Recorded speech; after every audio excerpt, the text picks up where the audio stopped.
शरीर मरा, मरा इन द सेंस शरीर से तादाद में टूटा।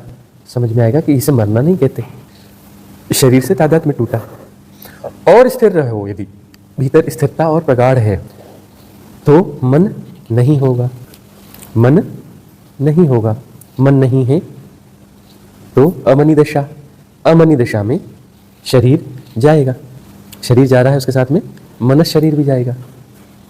मनस शरीर चला गया तो वहाँ है ही नहीं, है ही नहीं और एसोसिएशन टूट रहा है। शरीर जब छूट रहा है और उस समय यदि अमनी दशा है तो बात बन गई। तब जो है कोई कारण नहीं बचा ना। मन के सारे सृजन जो है कॉज बनाते हैं जिसके इफेक्ट्स होते हैं। इफेक्ट्स में फिर से शरीर धारण करना पड़ता है, कोई धारणा है, कुछ आग्रह है, कुछ चाहिए, कोई शिकायत है, तो उसे पूरा करने के लिए फिर से शरीर की जरूरत पड़ेगी। अब मन है ही नहीं तो फिर कारण ही नहीं है, कारण नहीं है इफेक्ट होगा ही नहीं। जन्म किसका होगा? बीमारी का होता है, विकारों का जन्म होता है। यह जो जन्म और मृत्यु है यह विकारों का जन्म है और वह विकार सर्वाइव करना चाहते हैं, वह परिवर्तित करना चाहते हैं, दुनिया को अपने अनुरूप बनाना चाहते हैं। अपने अनुरूप बनाना चाहते हैं तो फिर उनको फिर से शरीर की जरूरत पड़ेगी, उन विकारों को। इस विकारों के जोड़ से कोई केंद्र बनता है और वह केंद्र जो है आत्मा की तरह आभासित होता है। कभी कभी उसके ग्लिम्स आते हैं, क्योंकि कोई भी सर्कल हो, विकार हो, कुछ भी हो, वो सर्वाइव कैसे करेगा? कोई केंद्र तो बनेगा ना।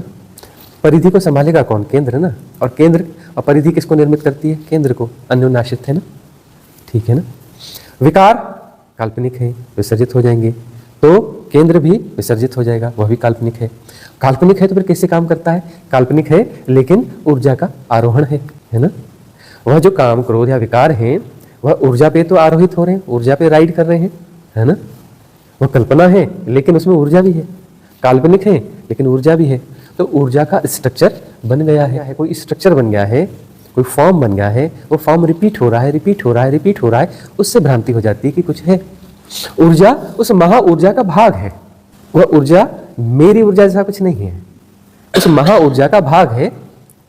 उसके जो है साइकिल्स बन गए हैं, साइकिल्स बन गए हैं तो भ्रांति हो गई किसी केंद्र की।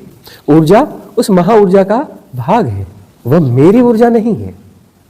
हाँ, उस ऊर्जा के उस प्रचालन से, उस विकारित प्रचालन से, उस विकार समूह के प्रचालन से कोई केंद्र आभासित होता है। तो वह केंद्र जो है उसे आभास होता है कि मैं हूं, कोई सेपरेशन का बोध बनता है। अब जो है वह विसर्जित हो गया, विकार विसर्जित हो गए, केंद्र कैसे सर्वाइव करेगा? बगैर परिधि के केंद्र संभव है?